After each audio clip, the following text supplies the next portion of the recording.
Kea.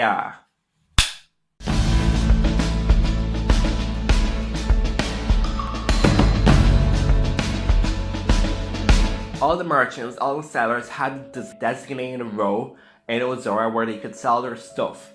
And you might be thinking, what kind of stuff can you buy there? What kind of stuff were they selling? Well, there's a lot of jewelry.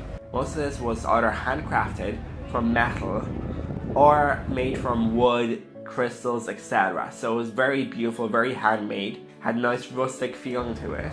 As well as jewelry, you had hats, you had hammocks, you had different pieces of clothing. And clothing was probably the biggest part in the whole stall area. You had a lot of t-shirts, pants, shirts that are actually made from linen, so it was very lightweight. And you had also white robes, so there was a lot of different stuff that you could buy clothing wise. Then you also had these really niche products such as San Pedro wood that smells super nice when burned, other items like raw cocoa powder, other cooking items, and some random tools like smoking pipes. And yes, you had sellers that actually sold lighters and different smoking utensils. What makes these sellers, these merchants, a bit different to any other festival that I've been to? Well, most of the stuff that I saw and touched was actually ethically sourced and was organic. There was a lot of organic cotton, a lot of organic hemp and linen and stuff like that. So there was very nice materials that were very soothing for the person.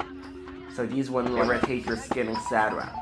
And a lot of the stuff was also handmade, just like I mentioned. So if you're someone who likes this kind of stuff, I'm sure of it that you would love the merchants at this. But be wary, bring a lot of money because the stuff is not on special price. It's very reasonable prices that you would see in shops. So shirts, t-shirts were between 15 and 25 euro. You could get a nice piece of jewelry for maybe 20 euro. Earrings for like 15. And if you want to splurge, you could even buy more expensive products that were reaching 80 to 100 euro. The prices were reasonable, and for the craftsmanship that went into them, yeah, I highly recommend buying stuff from there.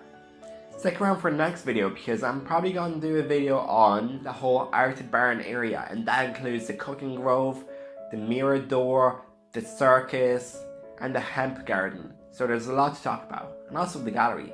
So yeah, stick around for that.